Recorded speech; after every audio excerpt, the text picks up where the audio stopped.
Numbers flying around the screen.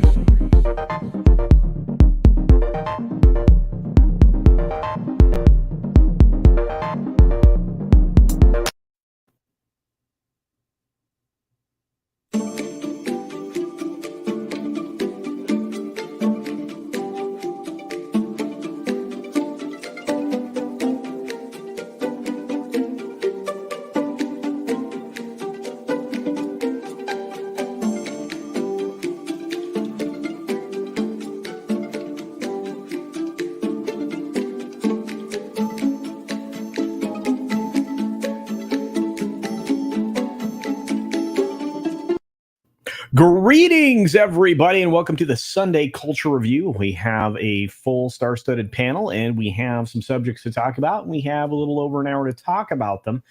And I think we're going to spur some interesting conversations. I appreciate all of you that showed up early in the chat. Thanks for being here. Happy Why do I feel like I'm cheated? Like I should have got like 3 more intros out of you. We want a different intro? No, I just usually have like 10 intros. I just Stay feel like in. I was kidding. Stop, make it stop.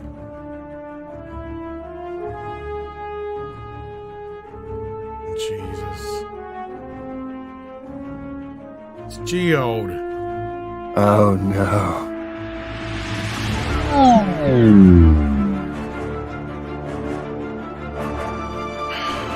Should have kept At least you know shut. he's rock hard.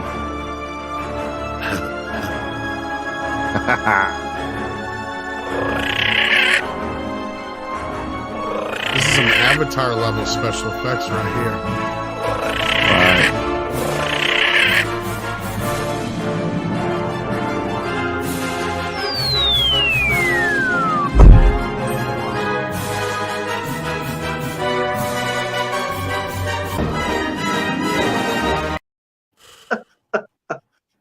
Can you smell what Geode is cooking? What Wow. stream am I on? I'm confused. I'm so lost. It's my fault. I shouldn't have said nothing. It's Tom's fault. So anyway, back to the welcome. Word. It's Tom's fault, ladies and gentlemen. Thank you all for being here. We have, like I said, a great panel and all of you. So let's get right to it. We'll start with the man who draws the amazing things, the talented artist, otherwise known as Machiny90 or Machiny Draws. What's up, Mach? I just want to let you know that Culture's intros are very articulate in the importance of the future of the cultured world order. By the way, this is what it's about. It's the cultured world order, not the other world order. You don't believe that. Culture keeps his mask on. It's never. He's honest about it. Anyway, how's it going, guys? That was a horrible joke. That was a horrible segue. Good to see y'all. Happy Sunday. Happy 4th. Hope you guys are doing well. I hope you guys are doing okay. Of course, Marketing Live, where we have our own CSF World Order, will commence right after this. So stay tuned, and you know where to find us. That's right. And right next to Machiny, of course, is the man from the Midnights, all of them, apparently. Midnight's Edge After Dark, Midnight's Edge Archives, Midnight's Edge Espanol, Mead Radio 1, Mead Radio 2, Mead Radio 3, Mead Radio 4. I can only count to 4. Do you have a snack channel yet? A midnight snack? Ooh, I should. You What should about have. midnight? What about Today midnight we're gonna draw? talk What about midnight Butterfinger draws? minis. Oh, Midnight Snacks. Excellent. Thank you, Tom. Can we get a can we do a midnight draws collaboration, Tom? Fudge sticks. Keebler The entire fudge time, all you're doing is just sitting on You're sitting on You don't say a solid word. You gold just right have here. to sit there. and Ritz Pits peanut butter. Wow. See, Tom's holding out on us. He has a secret channel of Oh. midnight snacks. Right. Midnight and Snacks. Nestle Crunch. Thank God. Alright. That's what I love. Oh, Nestle Crunch. wow, that was amazing. I demand a Midnight coffee. Snacks channel now. I demand it. Speaking of in demand, we have an author. Wait, there's more. Oh, goodness. I got the cheesy Ritz bits too. Oh, yummy. All Yummy, right. yummy. Oh, I gotta eat healthy, so I got some cashews. Ah. And Oh, my goodness. for the piece of resistance, sweet tarts. Pizza Sweet resistant? tarts. I Oh, wish there was pizza up here. that sounds I'll go for some pizza all right. now. Well, back to another type of creative, a man that makes things and writes books and apparently wears a beard. What's up? Mirror Sphere? Hello. How is everyone Fear the doing beard. today? Hail the chat. And hail. All I have is my coffee. So, Oh, well done. ooh, and my book. I By the had way, it's coffee. fixed. Oh, they fixed it. Excellent. Yes, Looks so good. my next book, when I get it, will have no black. Plus, instead of matte, because this is a matte style, Right? I decided to change to glossy because they said that because it's so dark, it's got a lot of dark Yeah, colors. you a lot better. need detail. Yeah, pounce it off. Yeah. So I changed it to that too. So next book's the Ophiora print. They'll be glossy with no white border anymore. Sweet.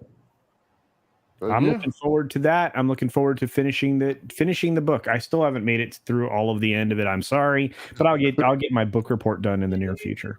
So, Oh, it's all right. yeah, and I have an intro to do for you. And of course, we have right next to the Mirror Sphere's origin, we have of course AFK Bard, who's been around for more than a minute. One of the longest time panelists I have. Thanks for hanging out with us, AFK. Well, thanks for putting up with me. Mhm. Happy Sunday to everybody.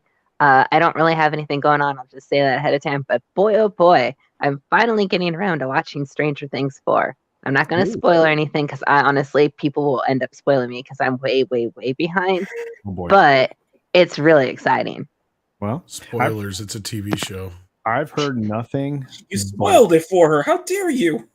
I've heard nothing didn't but mean good to. things. So I'm glad you're enjoying it, AFK, and I hope you do a review on it like you used to do in the old days, I might. in the before times. And last but not least, another veteran on our panel, since we have two, a man who spent his time on boats with other men, Shellback, TJC.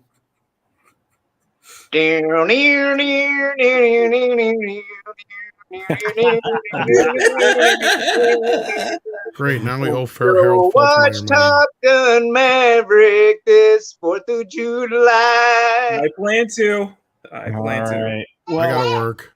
we definitely need everybody to watch that film just one more time. I I'm just know, I gotta asking. see it Go see still. it one more I'm time. about to I've see seen it. it. I'm going to see it tomorrow. So It's patriotic. It's perfect for the 4th of July. And No. as we get into it, it'll be one of the things we talk about today. But we've got some great folks in the chat today. We got Dr. Dragon hanging out with us. We have Sonder Hammerschlag. We've got Shrap 3D, Cosmic Squirrel checking in from the Cosmos, Liger fan. We have, of course, Tom, who's here. Let's see who else rolled in the door. We've got, of course, Mirror Sphere's Origin, who's here.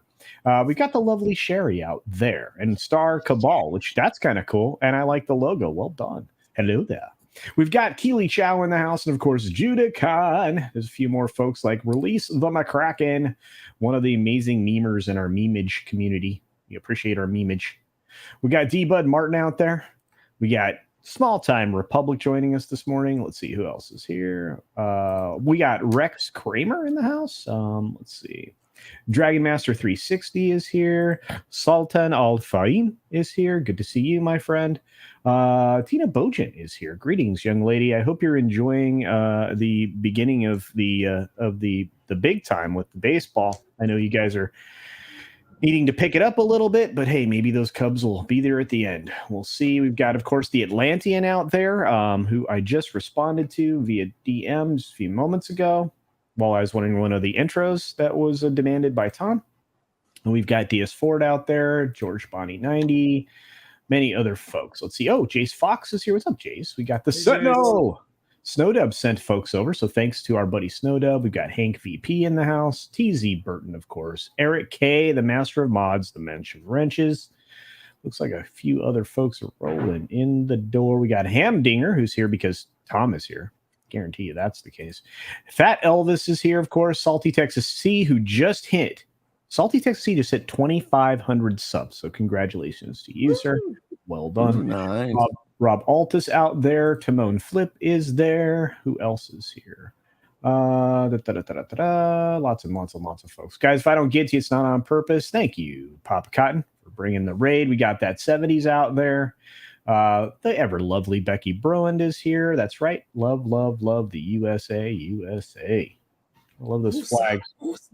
More monkeys out there in the world, as is Sean S. Step. We've got some other folks rolling through. Appreciate that. We got Robert Hammer. What's up, my friend? Hey, there is Snowdub with a super chat for $2. Says Snow Raid. Well, thank you for that, my brother. Appreciate it. Let's see. The Peter Venkman fan site is here. Great to see you, dear. Whitechapel is in the house. My goodness, lots of you folks hanging out today. I appreciate it. What an amazing amount of support. Punk Waddle's here. Goodness, you guys are great. Kip Ellis is here from across the pond. Good to see you. Jedi Bill is out there. Chat just jumped on me. If you guys see a super chat roll in, let me know. I think I got one of them, obviously, Snowdub there, but I just in case something else rolls through, if you could just let me know, I'd appreciate it. Anyway, if I didn't get to you, it wasn't on purpose. It's the fact that we just had it jump. I think Philip Demick is here. I think Low Spec's here. There's Low Spec and a few others. So let's get at it. We've got subjects to cover, not a lot of time to do it in. We're 12 minutes into the show, thanks to the extra long intro that Tom demanded. We just need to jump on some coverage of some things. So let's start here. Let's start with something good. You guys want to start with something good? Sure. Okay. I think Minisphere says yes, something good. All right. Well, Minisphere to the rescue. So we've got Minions: The Rise of Gru that's going to boogie to $202 million worldwide. That's pretty impressive. That's a nice. I like Minions. Go ahead. I said that's a lot of bananas. Banana. Yeah, it is. And look, I mean, Top Gun just went by 1.1 billion, and we'll get to Top Gun here more in a moment. Jurassic World already made it to 800 million. Do you guys feel like maybe audiences are going to films that they know they're going to enjoy? Yeah, pretty much. That's a very unique concept. I know. And they're lucking out because there's a couple good ones right now. I know. I can never get to the theater. I've heard mixed things about the dinosaur movie, though. Really? I saw it. Not enough dinosaurs. I heard it was there. That was all right. I would watch it again if somebody offered it and I didn't have to pay for it. So that's my rating. It wasn't It's as not bad as bad. the last one. Yeah. No, I honestly, I enjoyed this more than the last one, but that's just because the last one was just a repeat of Jurassic Park 2. It was pretty worse. lame. Yeah, yeah. Well, you see, and I this don't is even remember what it was. why I have a problem, right? I just Still in the mansion. I like sequels, right? If they're well done, if they're the best, but they're not. If there's a reason for it, and it's not like a cash grab. Well, there's never a reason for a sequel. Let's be real. True, that's true. I mean, There are Jurassic Park is a proof of that because they actually wrote a sequel of the book based off the sequel for the movie that they demanded. So it's like a sequelception? Is that like, yeah. I see. Sometimes you do it with the money. Yeah, I'm always conflicted when it comes to this stuff. When it comes to sequels, because I just want them to be good. If they're equal to what the first property delivered, the first film delivered, I'm usually satisfied. But most of the time, in the case of all the Jurassic films, they didn't really add They're anything. a lot like the Terminator franchise and some of these other ones that, have potential to be a franchise, but then you sit down and you look at them and you're like, should they really be? When you really have one or two good movies out of a half a dozen movies. But that's typical of most franchises. I mean, I'm not going to sit here and act like that's not the norm. I mean, at least most of these movies we're talking about, Top Gun 2, I like you, Culture.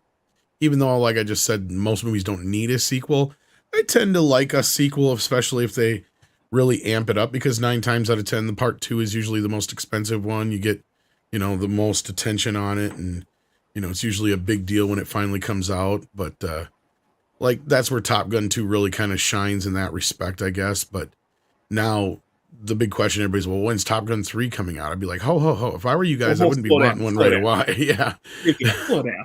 Yeah, you don't need to screw this up right away. That's the problem with everything nowadays is they're like, oh, well, we got 1, let's plan out to 4. When back in the day, it was like you get a sequel maybe like 4 years later or something, and it was like well thought out and they actually had a plot.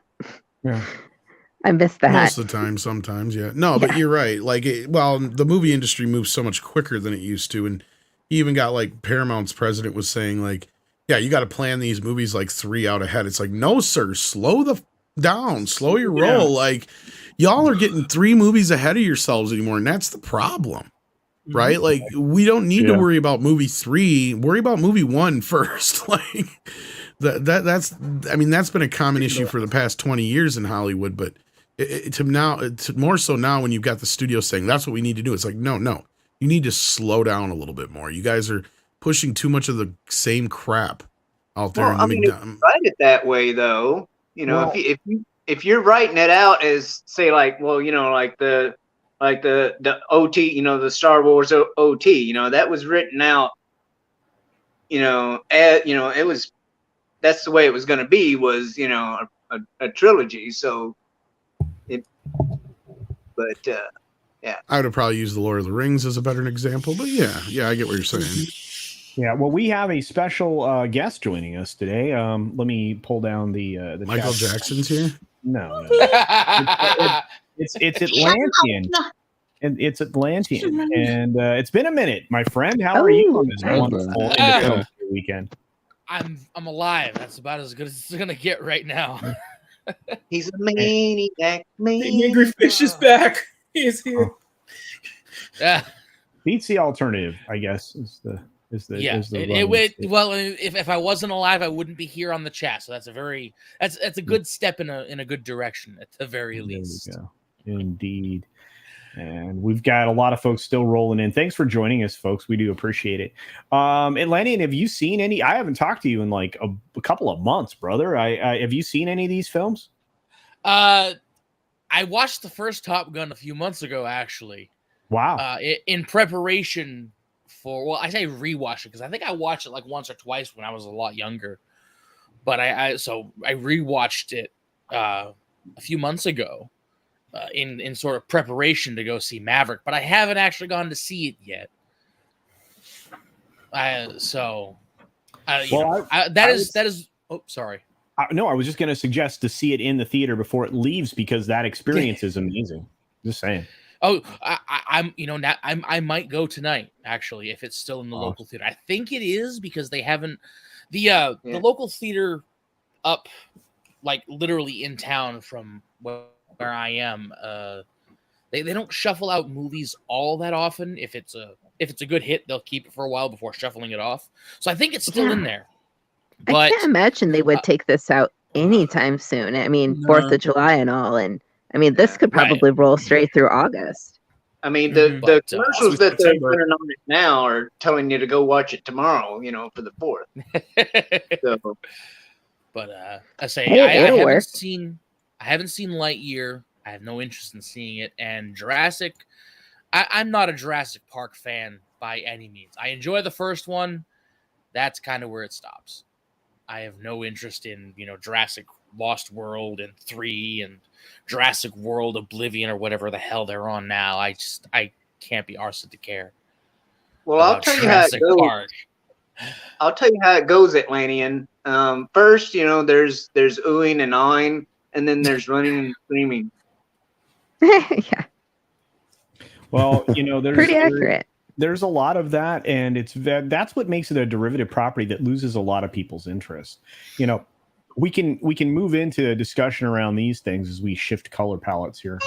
Minions. Oh, you made the kid cry. Yeah, I know. No, he's mad. You see these things. You see this particular film, Minions: The Rise of Gru, right? And basically, this thing just blew up the July 4th holiday record because in North America, it's going to hit $127 million in its debut. It will officially be in first place of any July 4th release of any film. I hate these guys so much. Really? I'm sorry I made the kid cry now. But no, these things are just like, they irritate me. You just throw them at anything and a kid's going to love it. Right.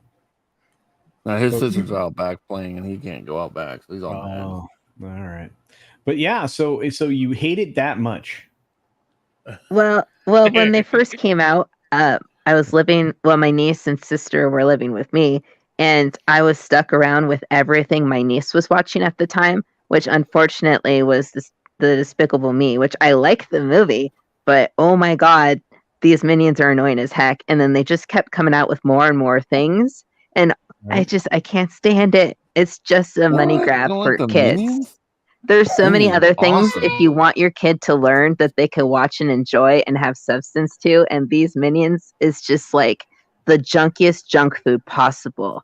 See, but this makes me happy because this did really well, and I like the Minions. And in fact, the Minions are going bananas at the Universal theme park right now. They are selling Minions gear left and right in their studio stores. You're seeing the Minions everywhere at retailers and the whole 9 yards, and that is a juxtaposition to what we've seen with all of these other franchises of late. Lightyear, for example. But just look at this. Through the weekend, through Sunday, it'll be $108 million. By the time you add July 4th, it'll be $127.9 million, which will put it beyond Paramount's 2011 blockbuster Transformers: Dark of the Moon, which was $115.9 million. That's amazing to me. I mean, in a good way, not in a bad way. It's one of those things, I think, that really, in my opinion, kind of changed the narrative back to just entertain people, right? Get away from your preachiness. I don't know. Does anybody else see it that way, or is that just me? I agree. I really like the Minions. I really do. And yet I agree with everything AFK just said. It is straight up junk food. It is. Yeah. But I mean, like I'm saying, you can enjoy it, but it's junk entertaining. food.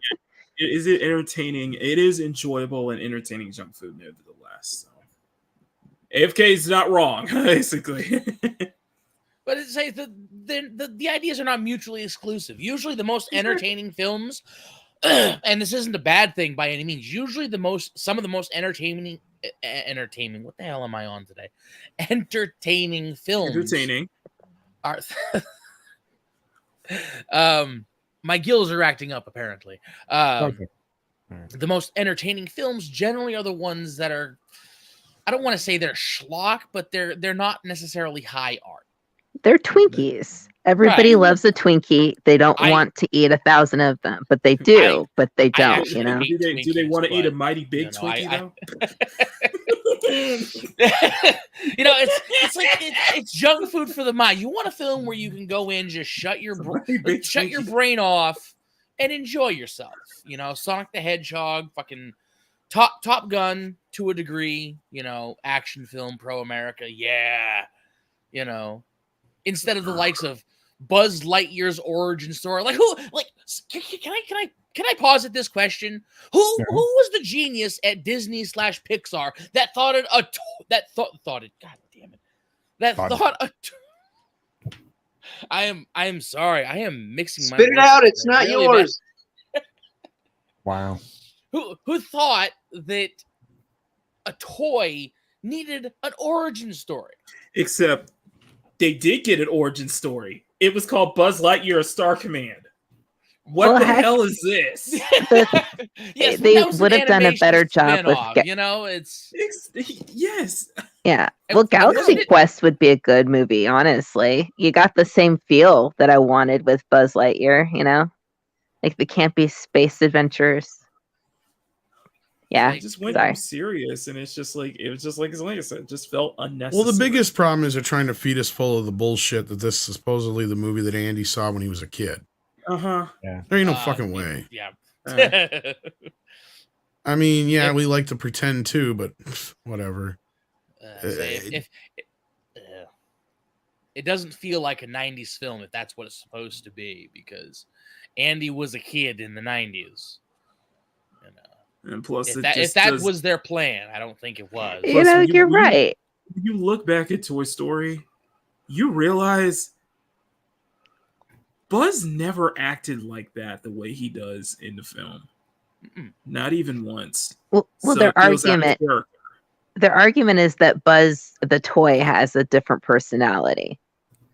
than the actual character that he was Which based makes off of. no I It sense. still Well, I makes know. Because the whole point of the first Toy Story movie Hmm. is that the toy Buzz thinks that he's the real Buzz. And we learn in part 2 that every single Buzz, when they come out of the package, thinks Tom, they're the you're real Buzz. Stop making sense, Tom. Stop making I sense. gotta rewatch. So I what gotta else would rewatch. they be basing their whole It's idea absurd. on? It makes absolutely no sense. Because then they asked Tim Allen about the whole thing, and he played it off pretty, I don't know if pragmatic is the word I'm looking for, but like he's just all kind of like, when I first got involved, it was a different regime, and then a new regime came in, and I was under the understanding it was going to be a live action film. So of course you're going to recast it. Right. And then he just kind of let it be known that, he was somewhat disappointed or whatever that he didn't get to voice it. But he's also like, I can't do it without Tom because it's Woody and Buzz. So, but to me, it's like he's just being all like whatever about it. And he's just being honest about the whole thing. They fucked him over in the end, and they screwed themselves. Nobody gives a shit about Buzz Lightyear without Tim Allen. Well, like that's the whole point of the character. Like that was the whole joke, was that Tim Allen, he was that. Here's the other funny part is that they don't realize that we already knew that Tim Allen's character on Tool Time was misogynistic, and that's why we laughed at him. Right? That was part of the joke. It was like Archie Bunker. It's like, duh. We get it. And he carried that persona over to Buzz. That was the whole thing, is Buzz is supposed to be this uber misogynistic, militaristic leader, right? Like that's kind of the whole point. And I think Paul Chato was right on the show the other day when we were talking about, like, if they were going to do this should be like a fucking canon movie, right? I don't know if you guys know what I'm talking about, but in the 90s, every like Charles Bronson movie and a bunch of those schlocky action films that came out of the 90s, that's what this should have been like.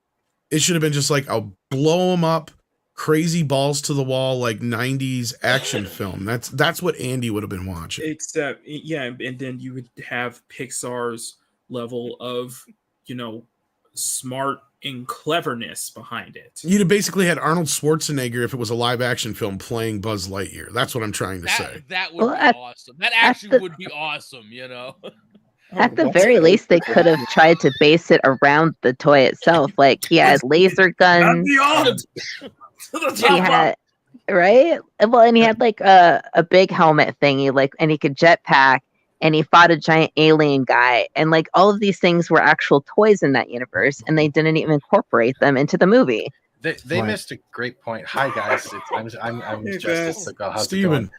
Hey, bro. hey.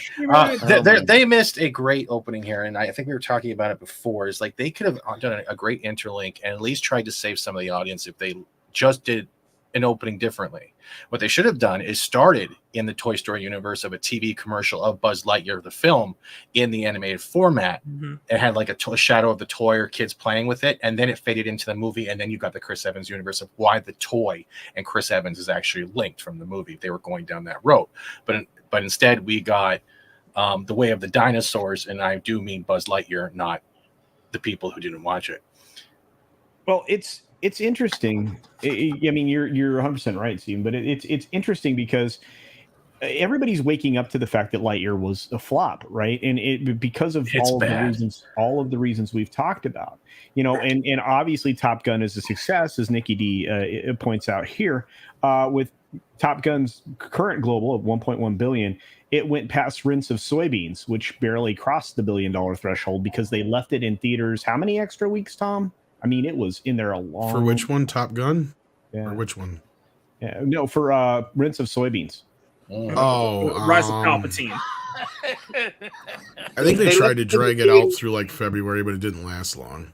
Yeah, it didn't. They tried to drag it. They dragged that thing a long way. And the Gilk Man, hey Thomas, good to see you, brother. Hey Thomas. I thought it was okay. It wasn't as bad as people thought it was. Yeah, I just think I think there were 100 different reasons why the film was a problem. That's kind of what I've heard from most people too. Like it wasn't nearly as bad as you thought it could be, but it really missed the mark too. Is what I've been keeping. It's not I did bad, watch. it's just unnecessary. No, it could have been necessary if they actually done it right. The problem is this is a Pixar film in title only. At the beginning, they tried to do an emotional kind of opening like they did with Up, but they didn't nail it at all. It was very half-assed in the delivery and the emotional assertion of like actually enjoying it. From there on in, it felt like Chris Evans refusing for help for throughout a whole movie. The plot lines of humor fell flat. It was literally Chris Evans arguing with future Chris Evans. Pixar is not the same, and we all know why. And this movie is a dedicated format of that. Mm-hmm. It's like you have something that actually is related to Toy Story, and you decided to use none of it because you want to push like the way we're seeing Marvel and New Heroes, the way we're seing Disney and New Heroes. We're pushing out of the foundations of what made these things great, but we'll just use your title anyways. So they've kind of they're no longer technically writing their own creative stories so much as having their own check boxes aside from the check boxes, right? So they have all of the woke check boxes, but now instead of writing, it's more like, what are the things from our movies that people like that we can inject into the next ones? And they follow like the same format. Like any Pixar movie nowadays, you'd be like, okay, sad opening, here's this, here's that, there's the beat, and this is how it ends. Right. And I know, I guess I think we all kind of saw kind of where Pixar was going back with 2011 with Cars 2, and then 2015 with The Good Dinosaur. That was both of those. That was a terrible flop. Pixar, and, like you see those little semblances of just Pixar magic. You know what happened? It all fell apart around Brave. Brave was the movie that killed. No, and I'm serious because because we were trying to talk to some people at Pixar, and they said they wouldn't talk to us because we're a bunch of misogynistic, racist, whatever. Well, they're right. Bobs. But anyhow, well, of course they're right, but we can do better. Better than misogyny? Oh, wow. I really think we could amp it up a little bit more. But no, like we did some research on them. We were actually pretty nice to them in our one video we did prior to hearing that from them. And I'm like, told Andre, I'm like, I really wish we could revisit that and tell the truth of what we really know. And that is basically you had a couple of younger people inside there. There were a bunch of fucking SJWs who didn't like that John Lasseter knew what he was doing. Right now, there were some people who just genuinely didn't like that when John would come in the room, sometimes he'd be like, nope, start all over again. Yep. And, and that's fair. But at the same time, he also knew what he was doing. The other side of it, though, is you had a bunch of these people specifically attached to Brave that were like, he's ruining our movie. He's taking it away from us. He's destroying it. And he's just an old white dude. What do we do to get rid of him? So they made up a bunch of Me Too allegations. And the best they could come up with is that he likes to hug a lot. And sometimes people smell booze on his breath. They're pretty sure. I mean, Listerine, a mouthwash? God, heaven forbid. They're almost sure. So they actually even ended up getting this guy a handler, which it was unnecessary completely.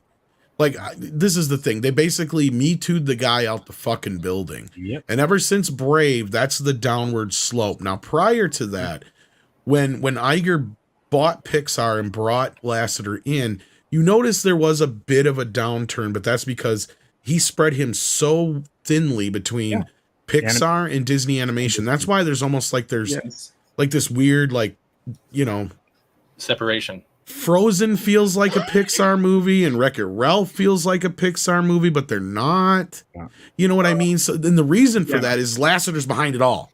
That's why. It's true. But then as soon as he go out the door, that's when everything went to shit. Well, and I can't disagree with that because it's exactly what I heard. Tom and I have had discussions behind the scenes talking about this before. Well, I agree. It's, Frozen 2 doesn't feel like a Pixar film. But the loss of Lasseter, really was the... Actually, I should have said Tangled, not Frozen, but anyway. Well, yeah. And then even then, Tangled still felt like a Pixar film, and I would argue that in some elements, Big Hero 6 still felt like a somewhat of a Pixar Big Hero 6 is another great example, yeah. Are we saying, though, we should probably just Pixar let it go and start making entertainment again? That's well, he went over to Skydance and along with a bunch of his other crew. A lot of people from Pixar over there with him. Yeah. Wow, that's an amazing meme, Steve. Rex Manning meme, man. As soon as I saw that Namor shit, you know that. Oh my goodness. I'm on Namor. It's Gaymore. Yeah, but look, Eric K says this for $4.99. He says Guardians of the Galaxy, Blues Brothers, Spaceballs, countless others were just good, fun movies. I don't see the point. That's right. We need good, fun entertainment, and let me tell you, Top Gun is that. I will argue, despite the irrational hate that AFK Bard is throwing at the Minions. Well, no, I'm sure people love it, but I've oh my never god, been a they big annoy fan. me so bad. I understand because I've never been a huge fan, and I've compared them. They're basically the next Smurfs or the California Raisins. Yeah. Right. You can throw. No, I'm not even kidding, man. Like you could just throw whatever you want.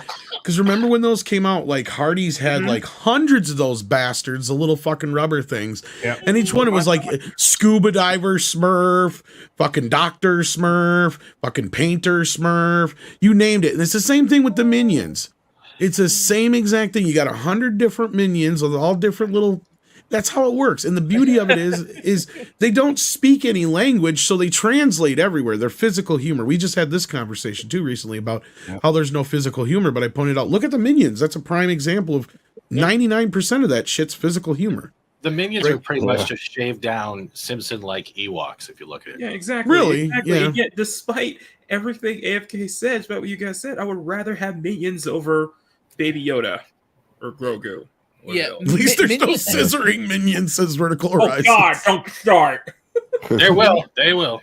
Sorry. Minions are effectively the next great craze for suburban moms to laugh at. And Well, they're kids actually and kids just happen to love them as well. I mean, the Minions. What's are- funny is they're there. they're over a decade old now. They've been around for a while. That's what I find is funny is it was the last movie, the one that was actually just called Minions, that hit the billion first. And that was over 6 years ago now. Yeah. But I make the. Oops, sorry.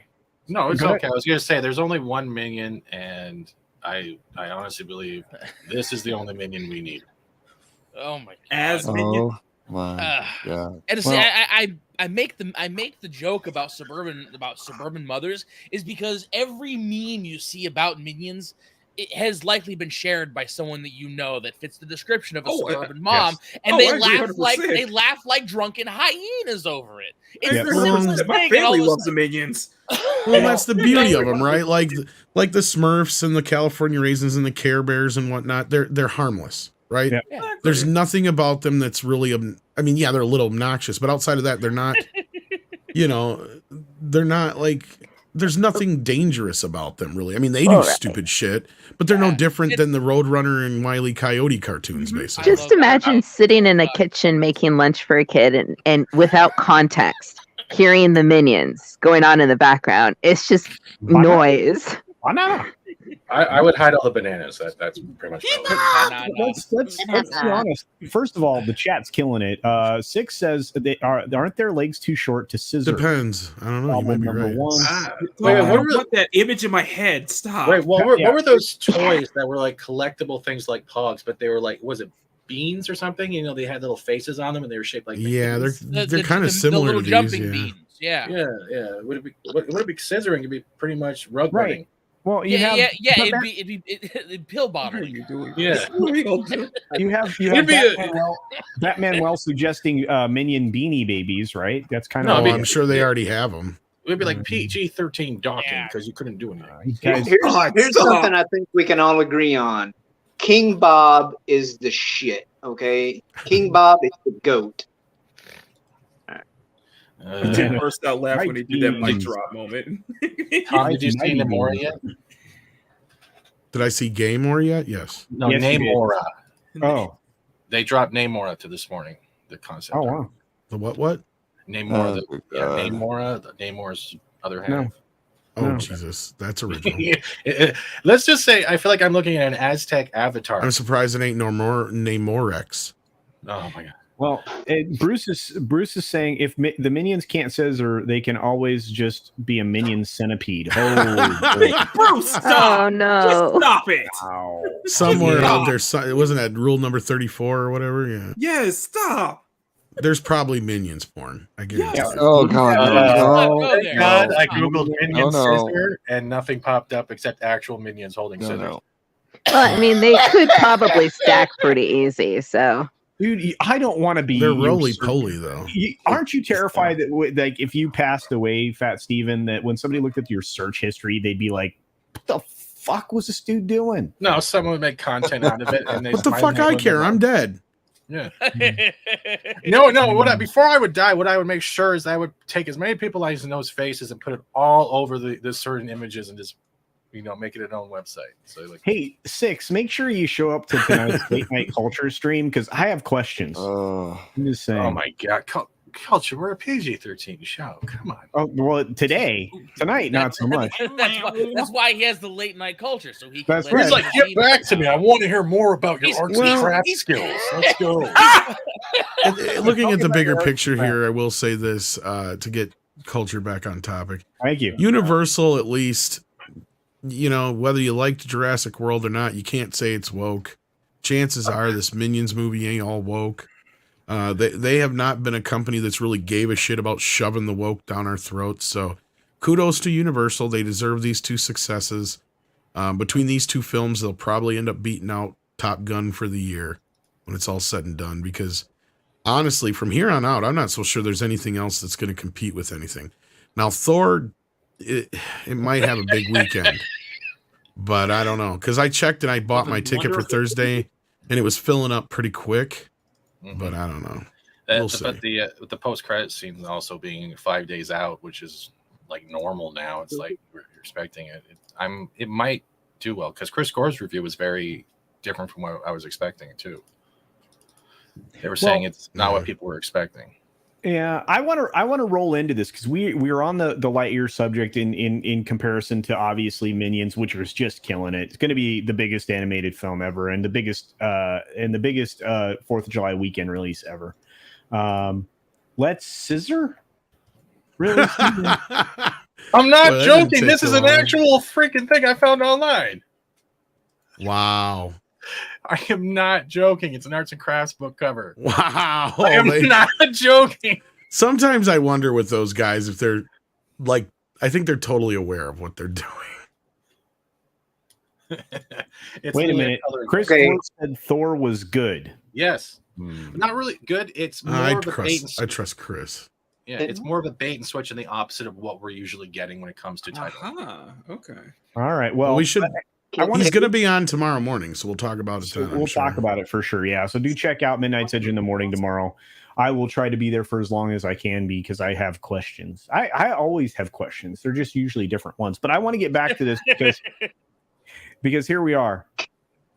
Lightyear flop is a sign audiences are weary of Hollywood wokeness. This is. I want to just say one thing. Yeah. Snowdub is right. Scissors are dangerous if you run with them. Yeah, because they will stab you in the back and cheat. Wait, is it really dangerous running with them, or is it more dangerous when you fall on them? You totally stepped over my joke. Never mind. Sorry, I'm sorry. Don't worry, Tom. I caught it. I think it was funny. Can we cut out the scissoring comments? Come on. Yes. Hey, cut it out. Cut it out. Get out of here. Wow. Yeah. Okay. So anyway, Lightyear is a flop is a sign audiences are weary of Hollywood wokeness. It's from the Post. So who's this Kyle Smith? Let's get to know the artist. Yeah, the artist is just an opinion maker at Post. But we usually check out all these artists. I want to know who we're getting this stuff from. Is it a wokey woke or is it? I don't know. Does he look wokey woke? He's not. Click on his name. You can usually see some of his other stories. Let's see what else. It's probably a rewriting Ripley incognito character. Yeah, CNN gives Kamala Harris the easiest layup. Okay, so he's a little bit more from the right. From Watergate to Winegate, the Washington Post is a hot mess. Yeah, they are. This guy's clearly a right years leaner. on Elizabeth is still the goat. All right, so let's keep in mind that this guy's a little more right biased. Yeah, he's a little right of center. Let's come on. Still don't trust him. We gotta get to the helmet. You want Disney to really come after you for a stupid trailer? I'm not. I like that particular picture. I'm sorry. I don't.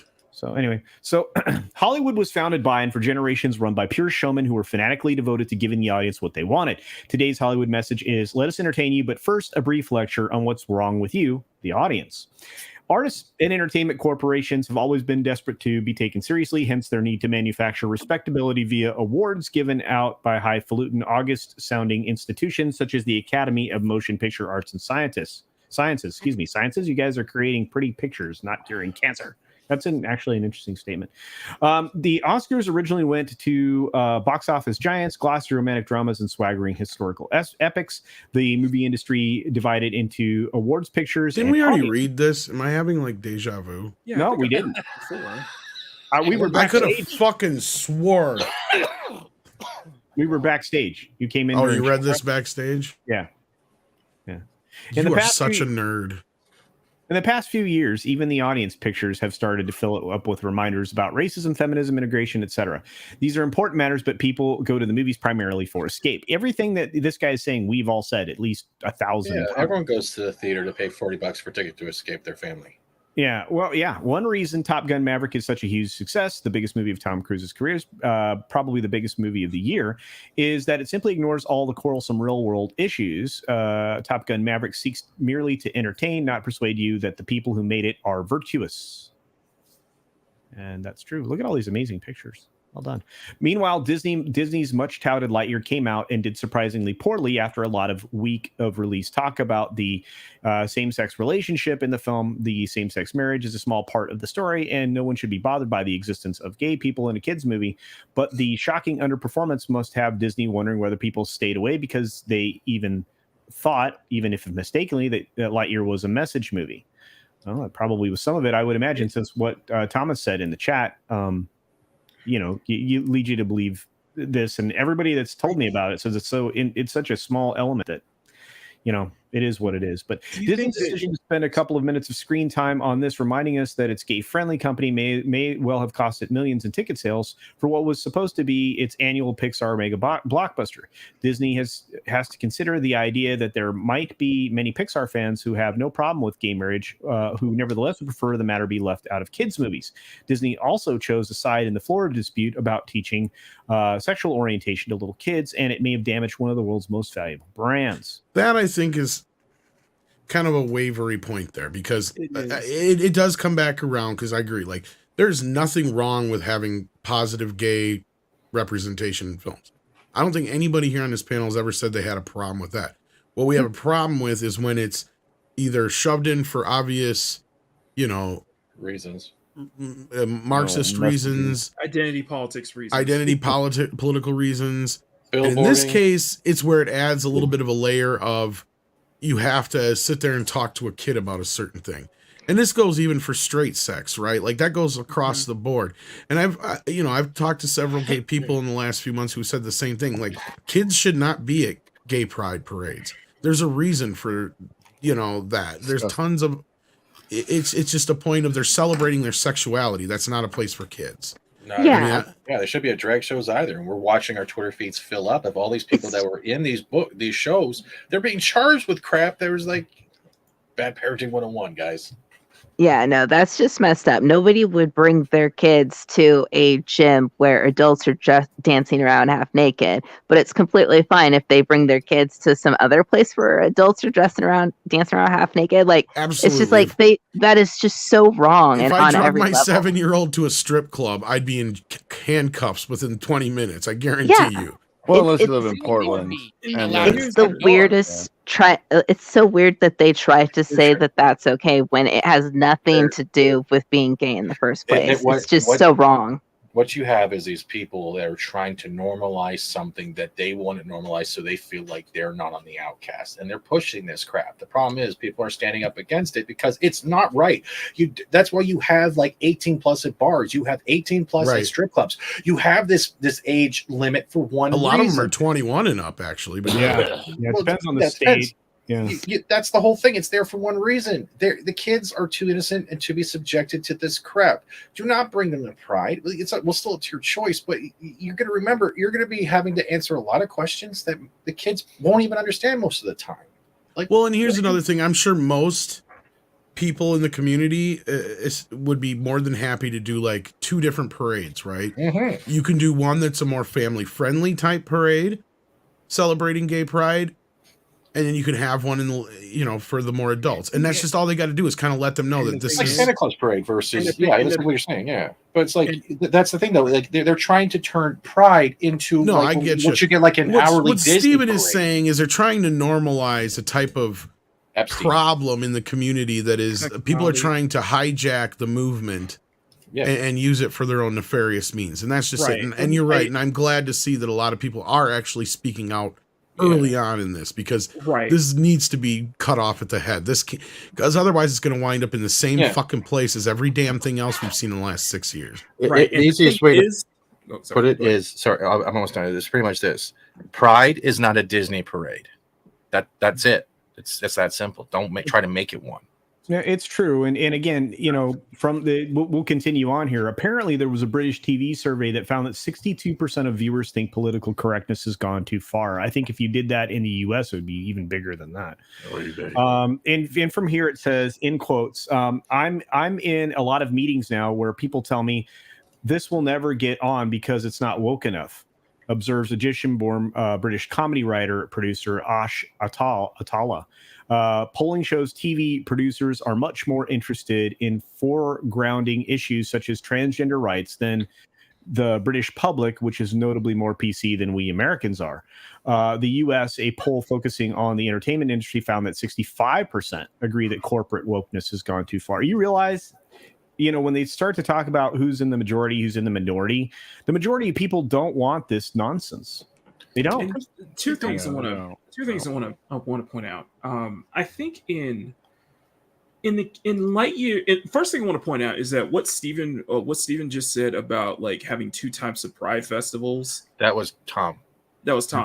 The thing is, you guys may not know this, is that if you want an example of kind of that, look to Japan, because they actually do a pride festival, and it comes off as more of a family event.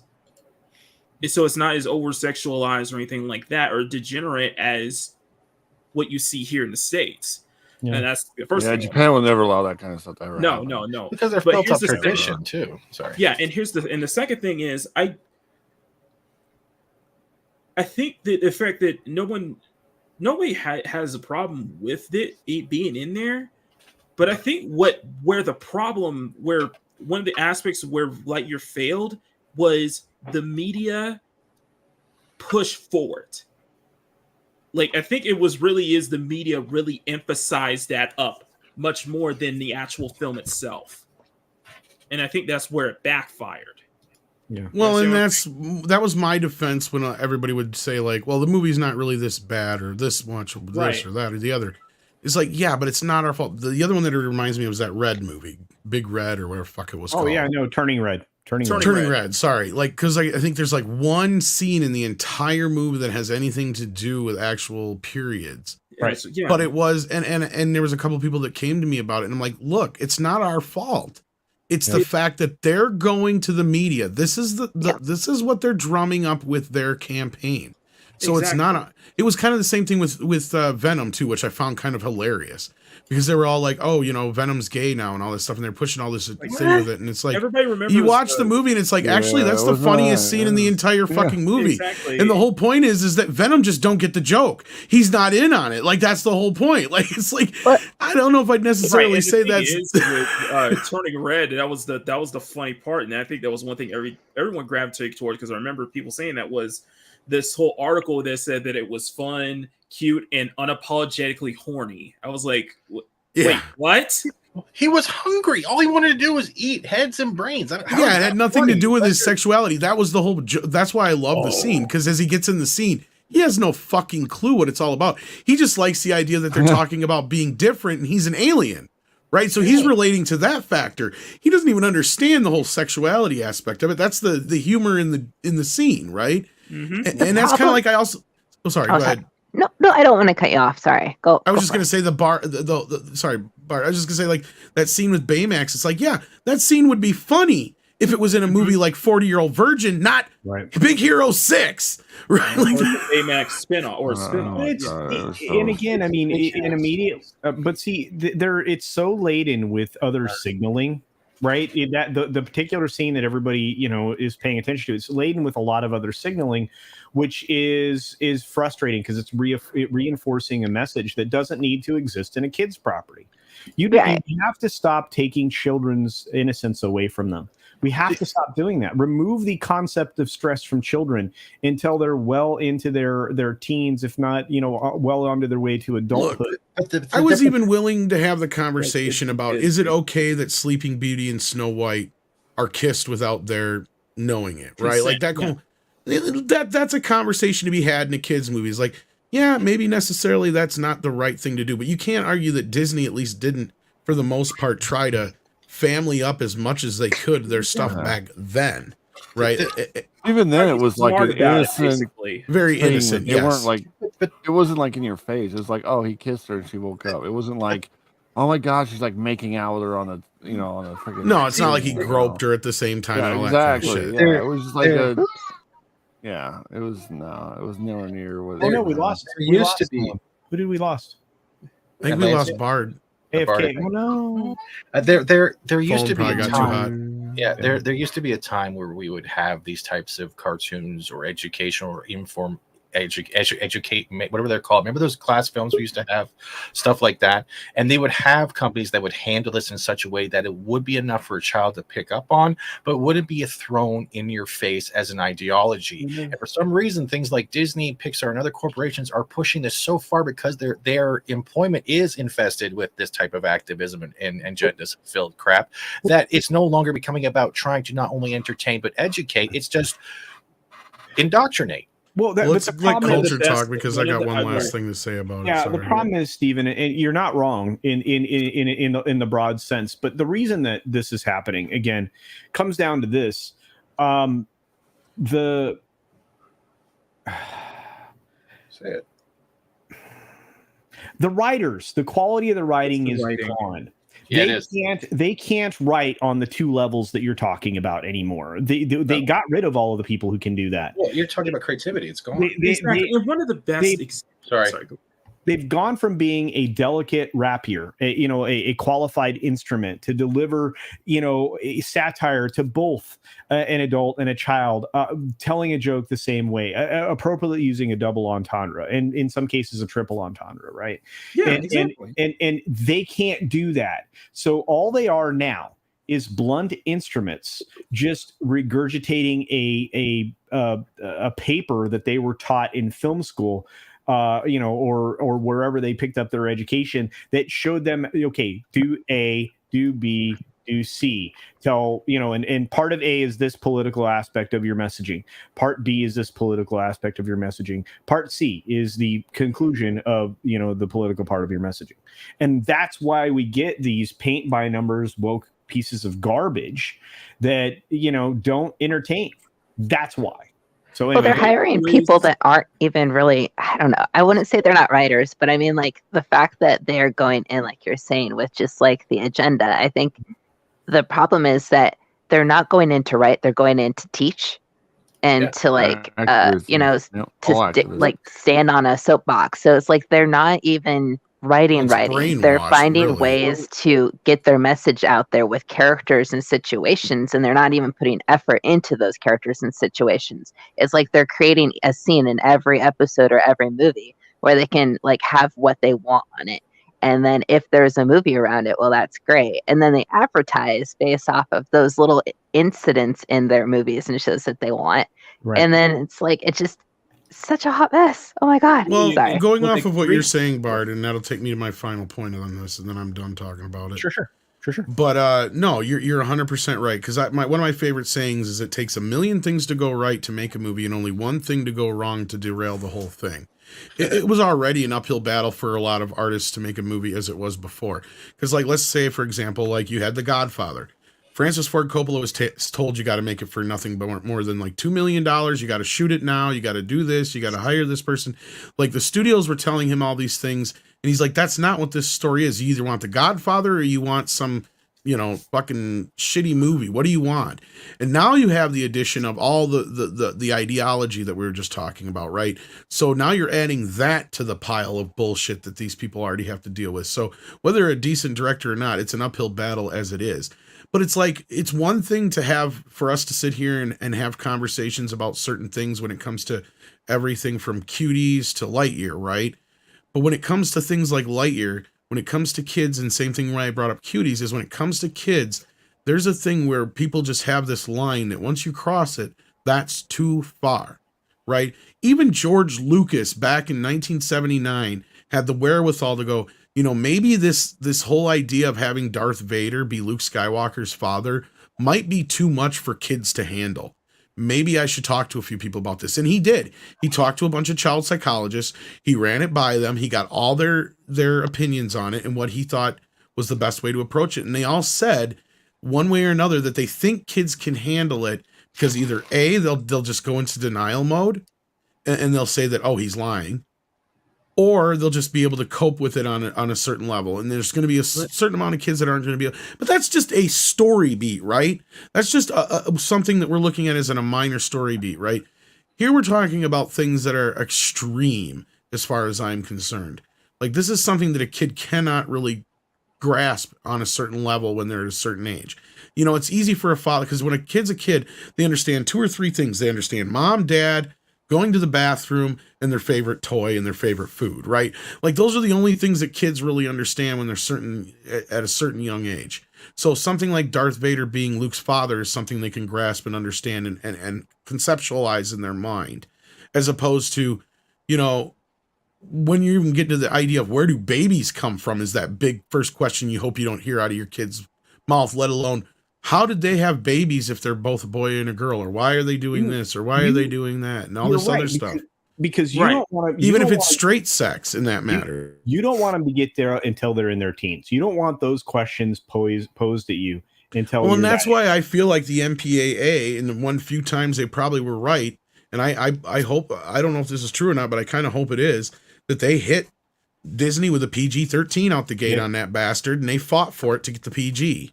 Yep. And I got. Go ahead. Go ahead. What do you got, Mock? I got 2 examples. Yeah. 2 examples I always bring up. First up is that, back then we had shows like Batman the Animated Series that the strength of it was that it actually didn't talk down to kids. It actually treated them as adults. And like what Tom was saying with Star Wars, they were smart about it. They were very clever about it. Another show that I will always bring up that this discussion is reminding me of is, of course, Static Shock, because it hit very, very hard and very hard issues that done today would be just a freight train straight at you and not even clever about it, not even smart about it. No ounce of subtlety whatsoever. That's what's missing. Think about it. Think about the episode of Static Shock when they're having to deal with Richie's dad, who's a complete racist. Think of how that would have been done today. No subtlety whatsoever. No clever thought whatsoever. That's what we're seeing right now. That's what we're seeing a lot of right now. And to some degree, I do believe that audiences are catching on to this, but it may be too late. Well, not everybody's gonna look past that. Nothing is we have some genius folks that obviously are in our chat. We appreciate all of you guys. You really do contribute to the conversation in huge ways. We've got 70s rock fan out there giving us a $10 Canadian super chat. Thank you for that, my friend, saying it's not race, sexuality, or gender swapping that's Hollywood's problem. It's talent swapping. They swapped all the talented people for useless activists. It's not. Well, there's activists, but it's also the fact that you got these people that are handed properties and all they've been told is they're doing everything right. And as soon as criticism hits their way, they automatically go to the normal billboard. It's like looking at the Disney billboard for the High Republic writing. You got dinosaurs, transphobe, racist, racism, misogyny, patriarch, and then they just go, oh, you're doing this, and this. And we're even seeing this now in whoever's running Disney's social media. The way we're seeing, like, oh, we won't accept attacks about the actress from Kenobi. Oh, we won't accept it. They're literally preempting their own stupidity at this point. All they see are these things. They don't see anything outside of that bubble. They're being taught to fight harder, basically, because it's like they go into a job and they're told you're doing what's right, and if people don't like it, they're wrong. And so they're like, oh, well, there's a lot of people who don't like it. Let's just keep doing it and try harder. It's like I feel like that's their mentality, where they're like, okay, there's more and more people who don't like it. Well, we'll just do more of it, and then we'll get more people that like us, and I don't know. There's just no accountability from their side, because no matter what they do in their mind, they're right. Right. Yep. That's it. Well, unfortunately, we have one of our party leaving us, and it's a very talented artist who's going to go do their own show. His name's Makani. He is gifted, and he has a great channel, Makani Draws, and he draws beautiful things like what's on your screen right now. And I think this is gonna be the first time it's ever happened, Culture. Yeah. I finished this before my show even started. That's amazing. I'm already done. Nice, That's beautiful, man. Look at that booty. Come back and somebody drawing somebody drunk too. Drunk off sake. Oh, draw me on sake. I like it. So go check out Makani's going to get started in just a few we get started. I'll see you guys over there. Thank y'all for so much. Yeah. Thank you for this incredible discussion. And you guys are amazing. I love every single one of y'all. Thank you, man. Matt, especially Tom. So we appreciate you. All right, Mock. You guys, we will be sending you over to Makani as soon as the stream ends, or I will try to anyway. We've also got a few other chats I want to highlight, because we got smart people here and we've got smart people on the panel, and I think a lot of people will give you some suggestions, because Toro asked a question while we were talking, and this is an important question. Can we talk about any good upcoming secondary economy born entertainment, or does it not exist yet? A lot of it does, actually. I, as a normie, don't know where to look for it.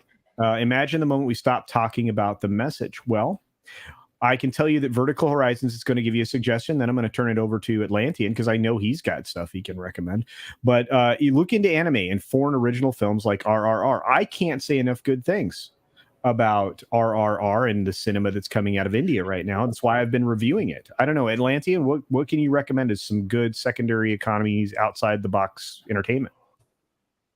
I actually don't have any idea.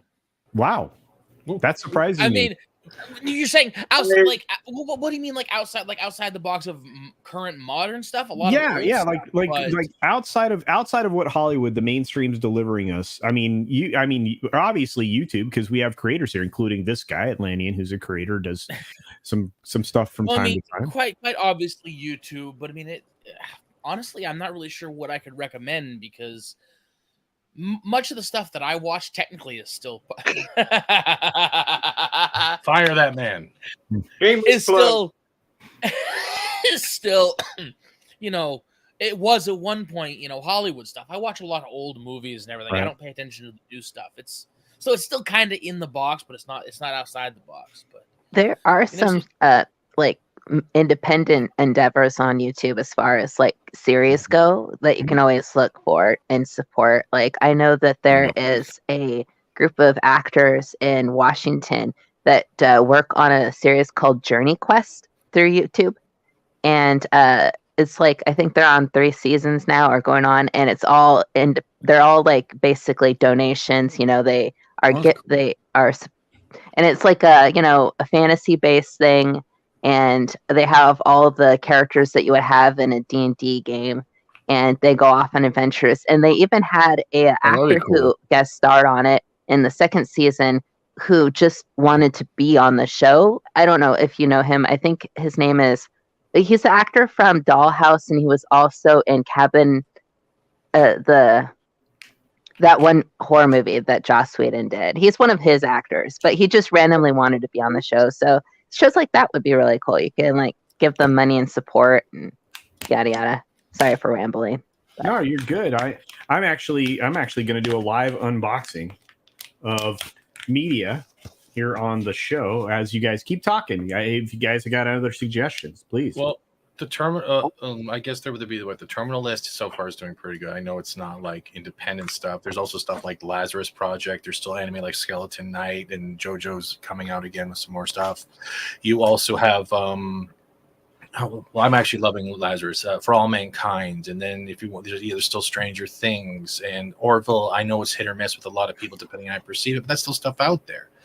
But I will highlight anime. Even if you don't like it, try to find something that you can relate to and give it a shot and see whether or not it's your cup of tea. If you're in there, if you're stuck in by the 5th episode, that means the story has already grabbed you. And just because you think it's a cartoon, it's not. It's supposed to be just for children. It's not like that. It's not supposed to. There's some anime out there not meant for kids. Yeah. and the styles are different. Styles are different too. So like if you encounter a kind of anime a couple times where like, oh, they're all the same, this is like so irritating, you're probably just in a single genre, and there's so much more out there, that you could look for, So definitely give anime a try.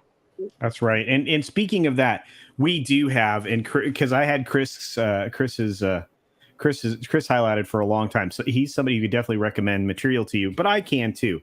I back a lot of books.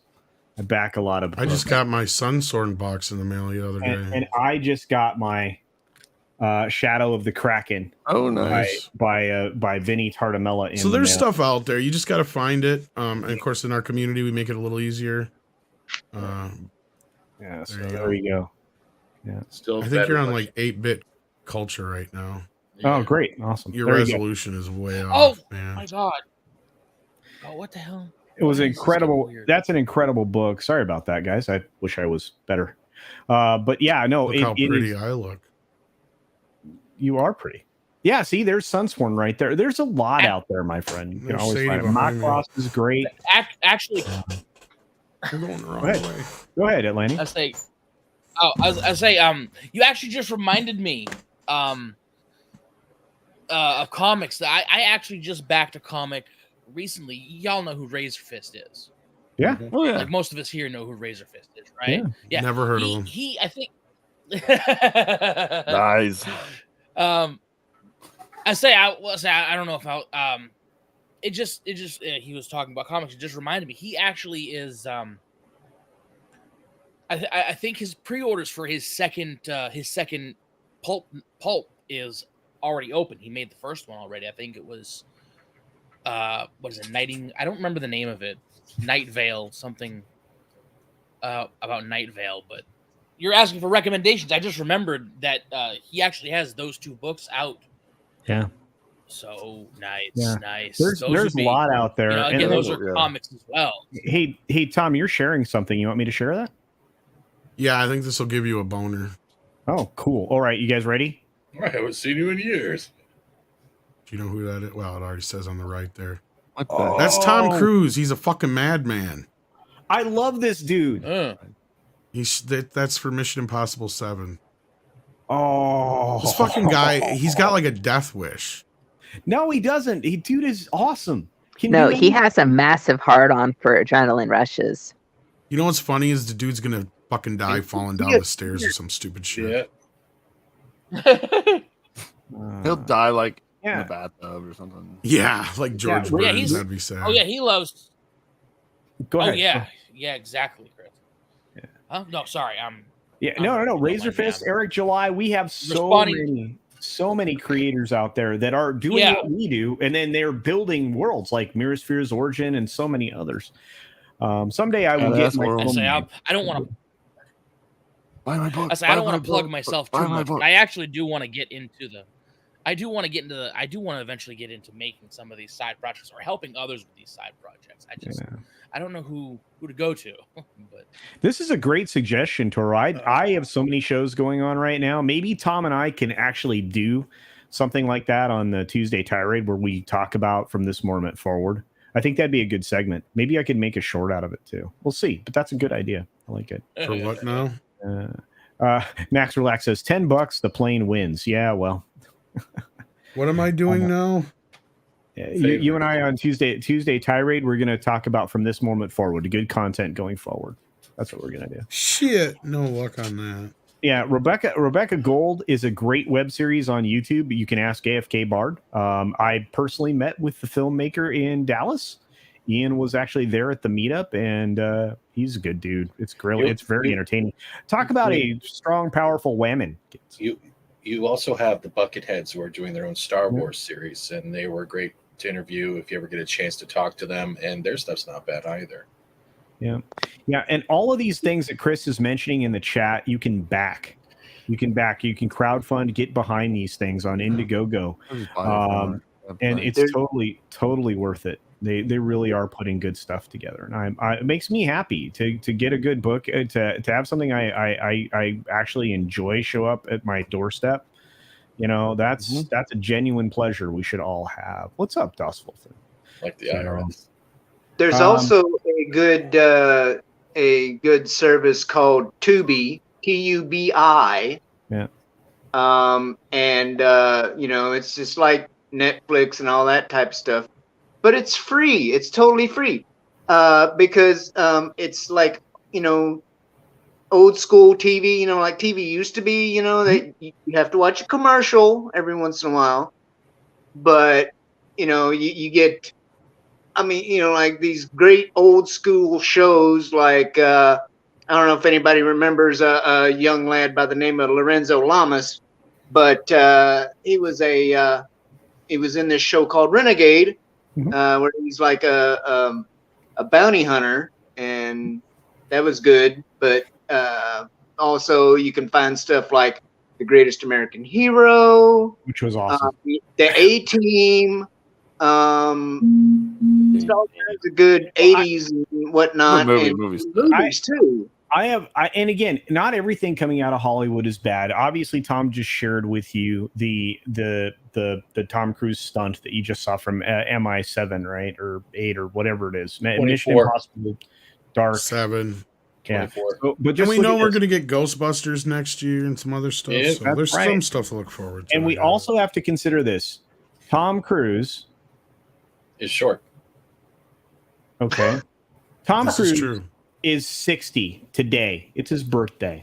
Happy birthday, Tom. His film crossed 1.1 billion worldwide, and that nut is upside down in an airplane, just filming a. You know who else's birthday it is today? Oh, Kurtwood Smith. Really? Dumbass. Do you guys know who that is? I do. Dumbass. He grew up. He's from not too far from where I'm from. I love that. Literally not even 30 miles apart. We grew up. Yeah, and here's something else you can watch that was mentioned, I believe, when we were talking about all this. The Terminal List is very good from all reports. And again, it doesn't come out of like the mainstream the way a lot of things come out of the mainstream. But yeah, it's Clarence Bardaker. I hope I look like Tom Cruise when I'm 60, and we'll know in less than 10 years. So, dear God, I just know I thought you were already 64. Shut up. I feel like there's some sort of like black magic stuff going on with him in Scientology. I mean, that guy, he's out there, man. Hey. Well, it's all those alien shampoo, right? You just do it it's twice the a week. The thetans. Yeah, the volcanic ash. Look. The Indian cinema that Zax is talking about, he's right. I mean, I watched RRR. I did a review video, biggest video on my channel. I did. I did chapter 1 of KGF. It's that video is getting a lot of views. I'm doing the second chapter of KGF this Thursday. I imagine that'll get great views. But that's not the reason to watch them. The reason to watch them is because they're incredible films. They're amazing films. RRR is one of those just. And again, if you like Scarface, KGF 1 and 2, that's your jam, kids. That is your jam. Now, I'll tell this. Is it RRR or is it? No. Is over on Toxic Femininity and Positive Fandom. So do check that channel out and that show over on Midnight's Edge on Monday evening. I'll give you this. You know what? RR is such a great movie. I love the character. I hated the character, and then I love the character. All in the hours I spent. And there's like parts of that movie that you're just like, holy shit. Das Wolfen, I hate to break your heart, but you'll never be the same age as Tom Cruise. No. Tom is always getting older than you. Exactly. Like And culture. Shatner does kick almost everybody's butt because he's like 1,000 years old. So, but look, we're running out of time and we got to wind down. We've got a lot of people on the panel. I want to be able to say goodbye, and so you can follow them all because they're wonderful human beings. All of them are very humble humans. Most of which we have AFK Bard, who will tell you they might make content someday. Hey, I might make content someday. Do a review for season 4 of Stranger Things, please. I'll consider it. All right. I'll consider it. Review my book. Oh, yeah, I know, right? I need to get around to reading stuff. I'm just Yes, I so am. distracted and busy. So Distracted and busy. work. Well, do check out AFK's previous work as I throw my packaging in the trash. But do check out the previous work AFK has left up on the channel. So that's totally worth your time. Speaking of totally worth your time, Justice Segal, what's up? Don't lie to the people. What is this? I'm promoting you. It's like part thank of the you. deal here. Well, yeah. If you yeah, you can drop by the channel. You can see me on Pop Culture Minefield Lunch Table when it continues. Primetime Kings. If you don't like spoilers, don't check out the latest video because it looks like someone leaked the whole post-credit scene for Thor: Love and Thunder. Other than that, following what's going on with Wakanda Forever, and I don't know, they're just trying to turn into Aztec Smurfs. I don't know what's going on over there. Sorry.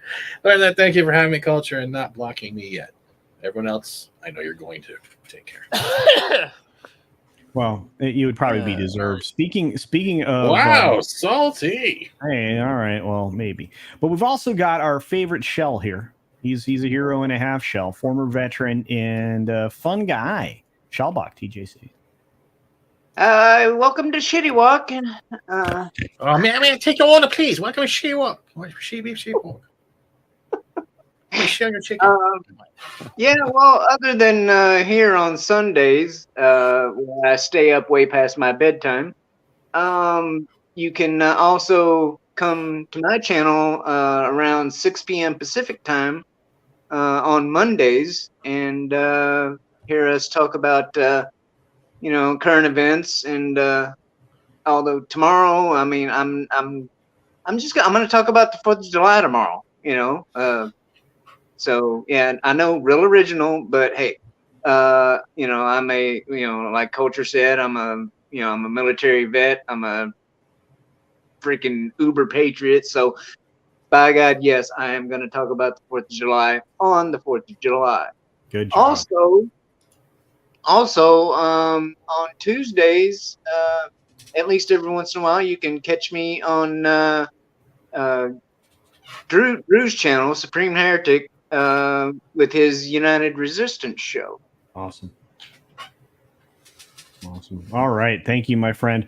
I do want to say this: we had an appearance by a man I hadn't seen in a long time. That I appreciate his work when he does it. It's the Atlantean, and he's not always angry. Yes, he is. Promote something. Giggles. As soon as I stop laughing at FS, because he is right. It's we call him Rantlantian. We call him Rantlantian for a reason. Look at those glasses. Those glasses are bitching. He waited outside a mansion for 3 weeks to beat up Elton John for them. What happened now? Nothing. Don't worry about it, Culture. Okay. All right. Say something. I'm trying not to laugh. I have FS in my ear. Get yourself together, man. Just to make me laugh. Oh God. I mean, I have a channel. I'm sure someone will post a link. I don't have anything old to promote. I have an old Sonic video I did. I have a new video I'm working on. I actually posted some video of that on Twitter just for preview's sake. But I'm actually, as soon as I finish that one, it's going to be up. I'm hoping to piece the rest of it together today. I think I have FS. How many parts did I say I finished last night? 4 or 5. I don't know. I was too busy yelling at someone. I finished. That's awesome. I think it was 5. I have 5, like 4. No, yeah. After that, because I finished the 5th one, then I went to bed. So I have 3 more pieces left to actually put together, and then it's hopefully gonna be done and posted by tonight. I'm not gonna say what it's about. I'm just gonna say that it's there. It'll be up within the next couple of days. That's awesome. So, I'm looking forward to that. I'm glad you're back to diving in. It's gonna be enough. Like now, say all that without moving your hands and your lips. Oh. Anyway, thanks for being here, Atlantean. We're gonna check out with our Mirasphere, and it looks like no Minisphere. He's gonna promote his book when he unmutes himself. I like books. Yes, hello. No, he's sleeping. He's out tonight. Yeah, hey, you keep my what? And there it goes. That was my book. They're flying off the shelves, people. Literally. You can find my book on the link description. About 500 pages, and hope you guys enjoy. Other than that, I had a lore video. I pulled a Gary, and like 6 times I was trying to get my lore thing to record right, and having 5 kids and being in the living room, right? Like 2 seconds, they'd be like, "Wow!" right in the middle of my video, I finally got it done. Perfectly done. I was like, yes, no yells, no screams, no crying. I download it, push play. I'm sitting there trying to listen, and no voice. Oh, what no. the hell? So I'm checking my mic for like an hour. I'm trying to figure out what the hell went wrong. Turns out I muted myself. Oh, the entire no. fucking time. I was like, boomer. Don't worry, Culture's done that. I haven't finished yet. I can't tell you how many times I've started the 6-minute daily in quiet mode. About 10. Oh, I've tried recording videos and ended up realizing I was muted. So it's 20 minutes. Well, 20 minutes. Do check out the incredible work that he's done on his book. It's well worth your time. I'm nearly finished with it. I'll be doing my book report. We've got a video. Does it have pictures? Yeah, and Very last good. but not least, the guest of the most renowned guest I've ever had on my panel, the man with the best taste in t-shirts, a man of just this strange turtle love, Tom Connors. What's so strange about it? I'm your I host. thank everybody for joining us on this Sunday and listening to us here on Culture Casino's channel. Karate with infinite patience. You and I are rare people. Indeed. That's right. Take your shirt off. And that's going to be like the new channel motto, I think, especially on the Sunday, late night Sunday show, the late night culture show. I'm looking forward to tonight's show. We're going to kick it off at 8 Pacific. I have no idea. That's like 11 Eastern or something. Anyway, it should be a good it's time. about 11. It's a little looser. During that. I use more bad words, which I don't usually use. Like nincompoop. Yeah, you silly. You're being silly. But anyway, I do use bad words. He goes into purple minion mode. Tom is going to be Max Relax's Pope, apparently. Don't tell Odin. Odin will come over here and be yelling at us. He can't. He's making rosaries. He's busy. Tom's your Huckleberry, indeed. Wow, you guys are so great. Whitechapel sent me a DM. He says, "Enjoy." Okay, I will check that out. Whitechapel. Pandas in the rain, or excuse me, koalas in the rain. Yeah, I wish I had that clip. Pandas. I wish I had that. Koalas in the rain. Thank you. Don't you have culture in the rain? I wish. Casinos in the rain. No. No, But we do have. We are keeping it loose tonight, 6. I hope you're there. I have questions. Loose. I have questions. White privilege. Watch out for them drop bears, says Chris Fisk there. And I knew what you were saying, brother.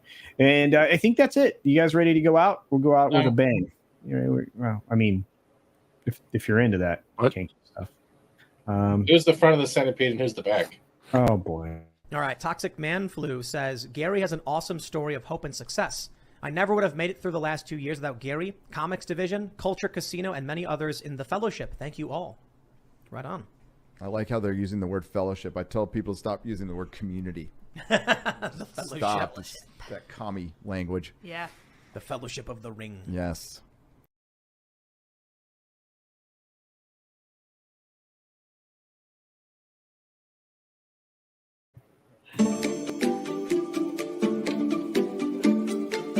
Culture review. The culture review. What's your review of the culture review? What's your review of the culture review?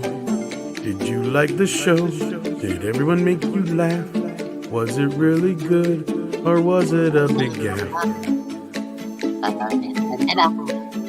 Buy my merch.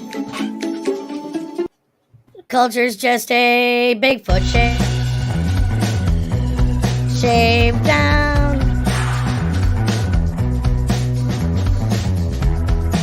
Buy my book. Buy my book. Buy my book. Buy condoms. Can't stay here. It's time to go. It's the Culture Casino Show. Culture Casino Show. It was a Culture Casino Show. It was a Culture Casino Show. Does this look infected to you? Oh, Billy. Karate with infinite patience. You and The I hair's a are weave. rare people indeed. It's a weave. It's a big horse weave. It is. No, he's a Bigfoot shaved down. Yes, Sasquatch.